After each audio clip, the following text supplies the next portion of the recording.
whole.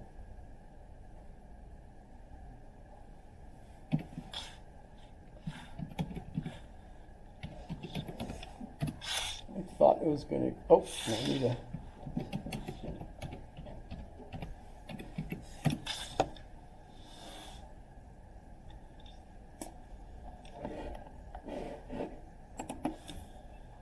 Let me ask it something.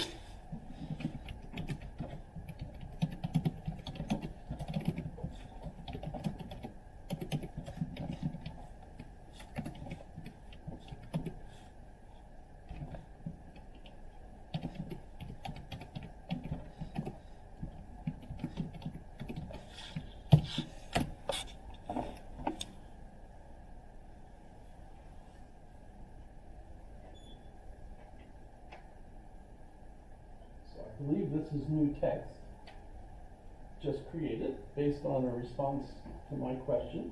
I could have said that it's going to mealy mouth the thing and pick both of them. Yeah, it's not one or the other, both of them invented. Remember, I even talked about the book, The Calculus Wars, right? But now, when we talk, so this is now coming to fruition. It's not just an algorithm that you fill in with vocabulary and gives you, well, does it give you junk? Is this junk?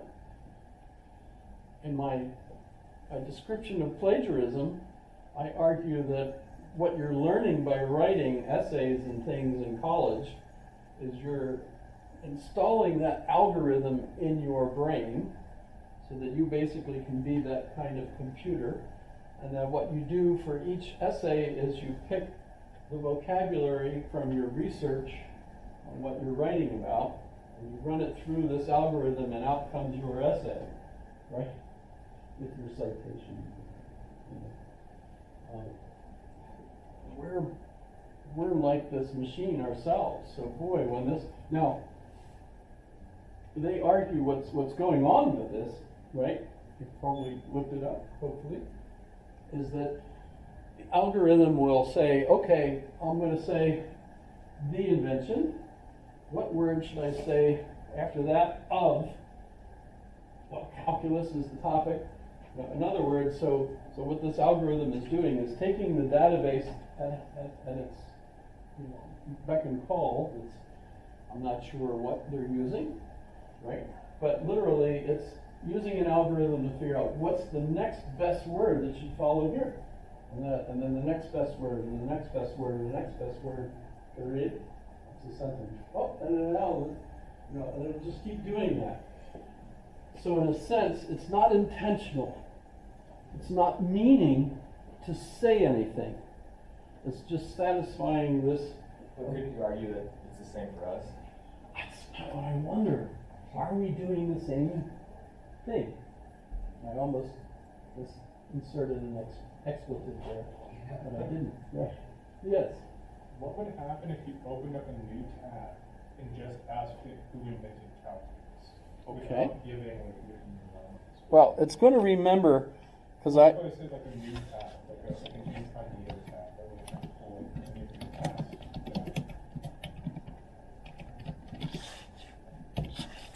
I don't know if it'll.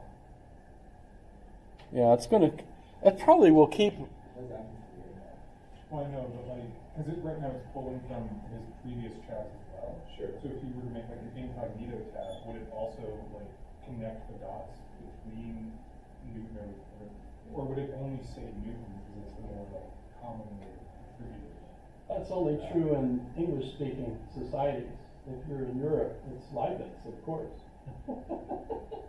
If you look at that book, it should be in the library, The Calculus Wars, and you'll realize that it's not clear at all, actually, and that clearly there's ethnic, linguistic sides in that.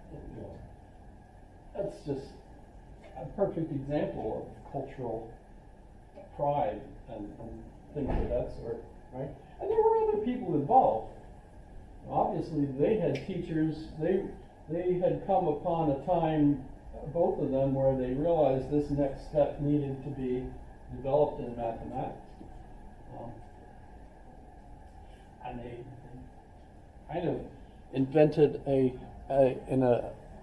system that fit the requirement, you know, so to some extent, calculus invented itself through the individuals that it manipulated in order to do that.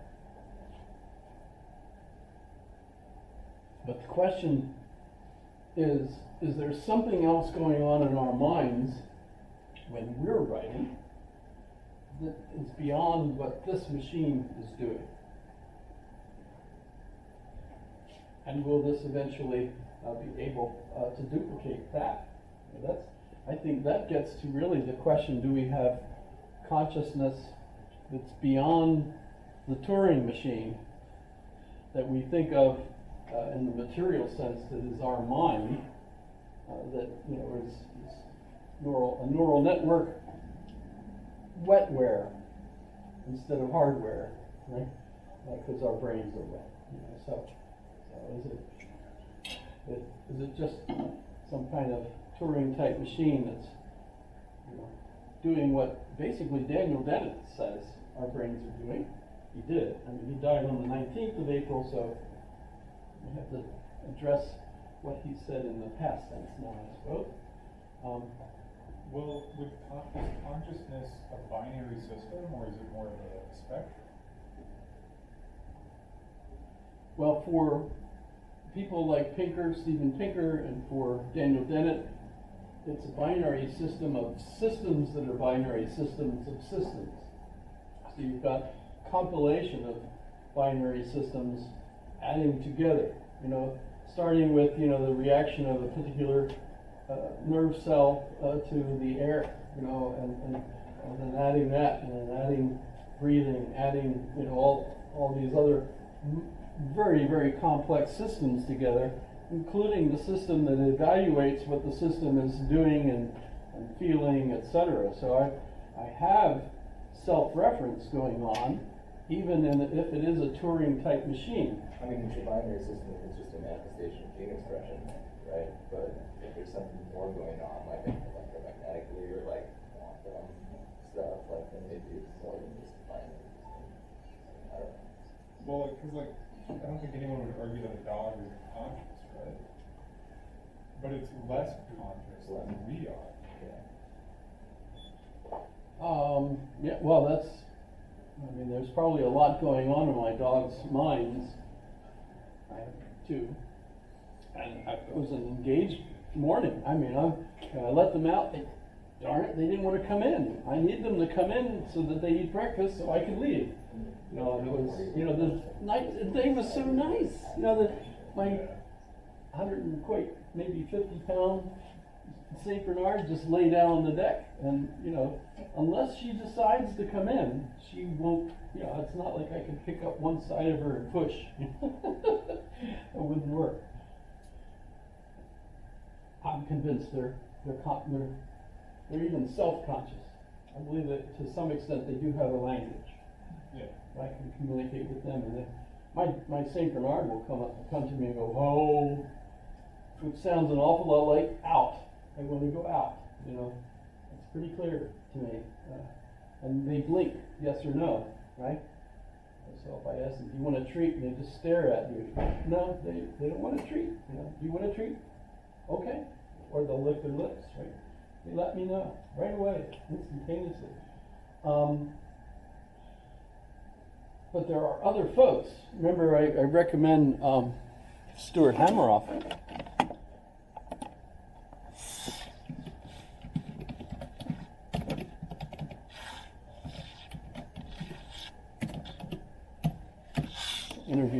I want an interview actually.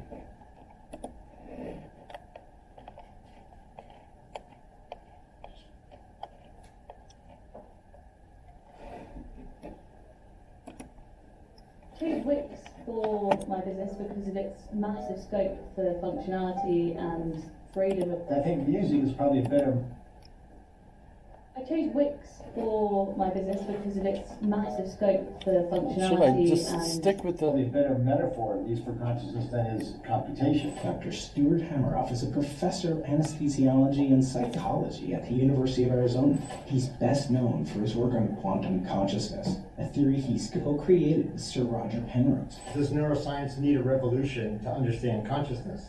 And I believe it does. It's also a theory that's been highly disputed by the scientific community. Does our brain really operate like a supercomputer, or This is the is one it I've mentioned actually a couple more like times. quantum orchestra? I think you need microtubules. And I think you need these coherent vibrations. Tune in for more about the true nature of consciousness. Welcome everybody to what promises to be a wild tour through consciousness imagination.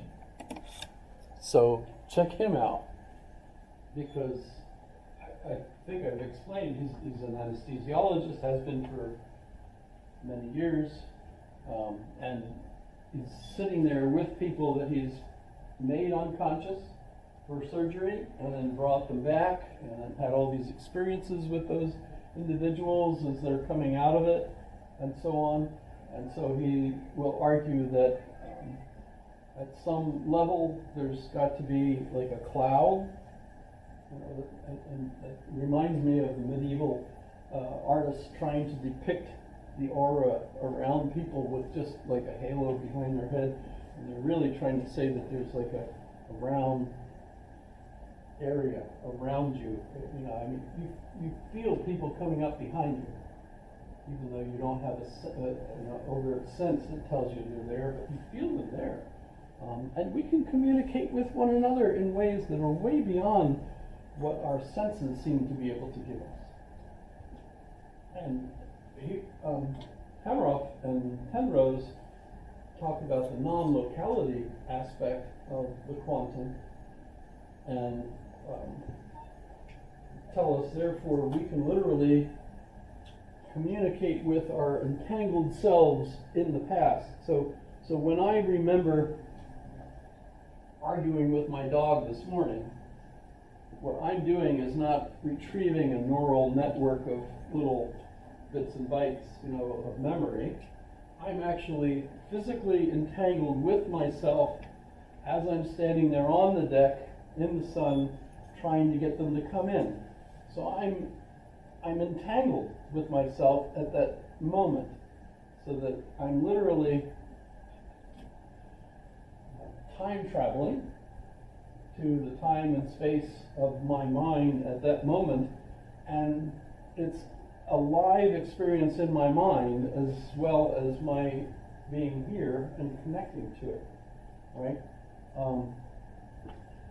So, I mean, that's thrilling to me, to have this as an opportunity to expand on the people like Daniel Dennett and Steven Pinker. Because I think they're right, they just don't go far enough. Because they're working on the idea that we have neural networks, and that's it. And what Hameroff demonstrates is, no, if you're going to go unconscious from the anesthesia, I'm monitoring your microtubules' response to this biochemical that I'm giving you, and watching I can measure the level of the response, and I want it to be within 40 to 60 to be safe. You know, 40 to 60 is where you're unconscious, so you're not going to feel pain and remember the physical, things going on. If it's below 40, that's dangerous because you could die. You know, and if it's above 60, then you're going to probably still feel pain and so on. So I want to monitor it and keep it in this level. So they're learning through anesthesia to control these microtubule networks that are subneural, right? You know, they're in the neurons. And by the way, plants and dogs and other mammals and things, they all have microtubules as well. So plants have feelings, etc. I mean, and they're part of this neural network and so on. I think it's an exciting field that we're learning more. I mean, just since I've been familiar with them and their orchestrated OR theory, it's developed a lot. Since 10, 15 years ago, I guess, that I first started reading them. I mean, Penrose came up with it first, although it was really the two of them together that developed it. So they're really, so I recommend, if you're interested in this, go watch some of his videos. The papers, he's not done that many papers. I've never been to Santa Fe for one of the conferences, but they're online, so you can actually watch all the different presenters. And obviously you have some presenters that are crackpots, other presenters that are interesting, other presenters that seem to be absolutely fascinating and give good data to support the things that they say. So it's an ongoing, developmental process for us.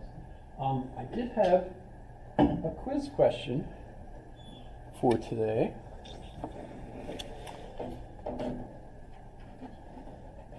And I ought to try to remember what it was. Is it which of the debaters? Is anybody familiar with the quiz question? I think the one that I posted was, have a look at the debate between Boris and Mary. Let me get to my. So for the final class, we meet next Friday? We actually have a class on Monday.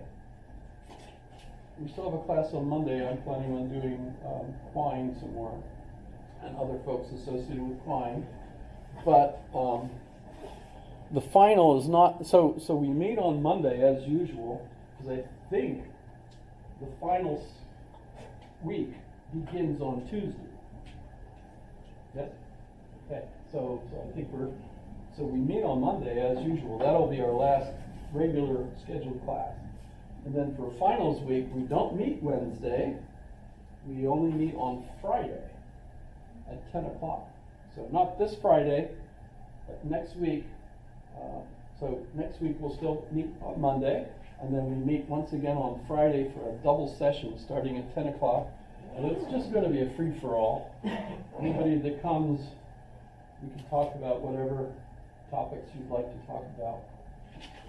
For the essays due on Friday?